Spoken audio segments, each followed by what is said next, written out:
take care of ourselves by taking care of the rest of the world. This is truly a moment for global leadership, and everything that people are doing, coming together to demonstrate that, is essential.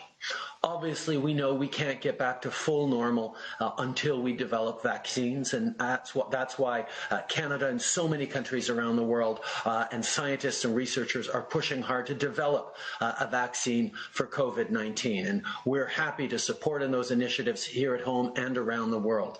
But it's going to take more than just finding a vaccine. It's going to need production of that vaccine so we can reach billions of people around the world in an equitable fashion. We can't just have the wealthiest countries, the most successful scientific countries have this success and not share it with the world, because we will not be safe until we're able to share it with the world. That is why this acceleration for tools of COVID on vaccine development, on treatment, on testing is such an important initiative, and why I'm so happy that we are all a part of this. Canada is proud to be a part of this.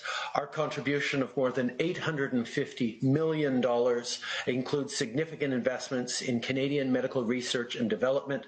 It also includes contributions to international vaccine development through the Coalition for Epidemic Preparedness Innovations, funding for the WHO's work on treatment, and, of course, support for developing countries. We cannot do this without thinking about the world at the same time.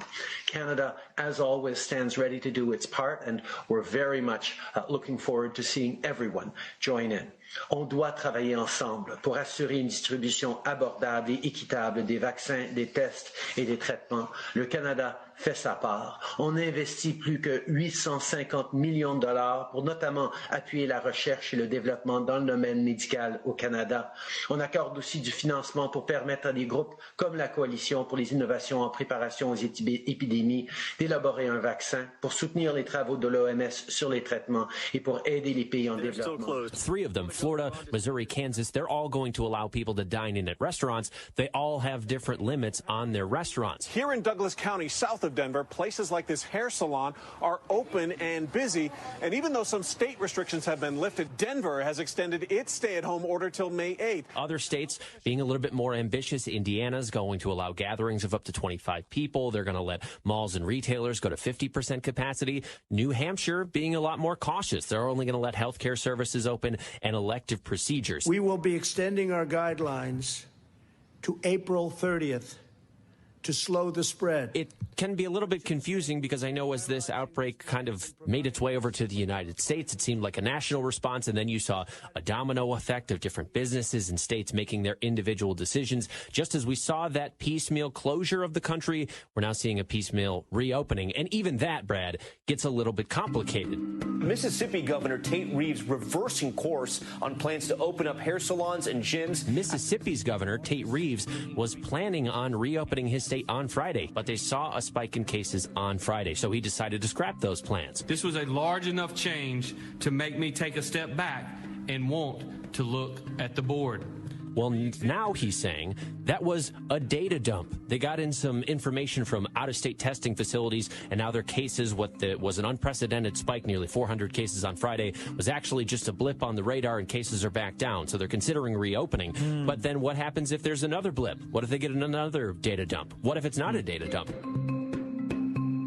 A new ABC News Ipsos poll showing while 77% of Americans would return to work the day after emergency orders were lifted, only 44% saying they'd eat at a restaurant and just 29% saying they'd go to a gym or health club. Well, and this even cuts across, ideology or party lines or anything, because I'm thinking like the governor of Ohio, Republican, says, you know what, for everyone's safety, you need to wear a mask if you're going to go into a store, a place where you can't socially distance. Well, he got backed off of that real quick just because constituents are over it, like they're done.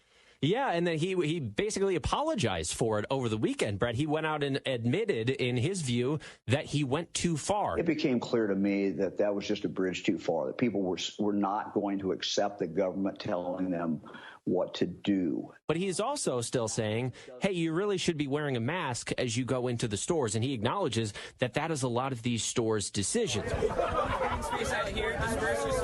We saw instances like in Texas over the weekend, a park ranger going up to a group of people saying, hey, can you please just space yourself 6 feet apart?